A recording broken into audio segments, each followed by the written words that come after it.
আমি আপনাদের সামনে একটি চাঞ্চল্যকর খবর পাঠ করছি বাংলাদেশ প্রতিদিন থেকে। শিরোনাম হচ্ছে পানিতে ডুবে 3 ভাই বোনের মৃত্যু। হবিগঞ্জের নবীগঞ্জে পানিতে ডুবে 3 ভাই বোনের মৃত্যু হয়েছে। গতকাল দুপুরে উপজেলার করগাঁও ইউনিয়নের পাঞ্জারাই গ্রামে এ ঘটনা ঘটে।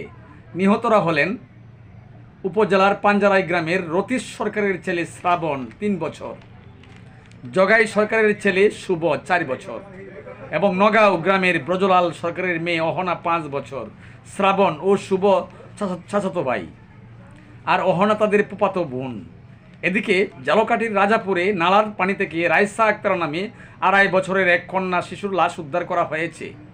গতকাল উপজেলার মঠবাড়ি ইউনিয়নের মঠবাড়ি গ্রামের হাওড়াদার বাড়ি থেকে লাশটি উদ্ধার করা হয়। হবিগঞ্জ ও জালকাঠি প্রতিনিধি। ধন্যবাদ সুপ্রিয় দর্শক, আসসালামু আলাইকুম।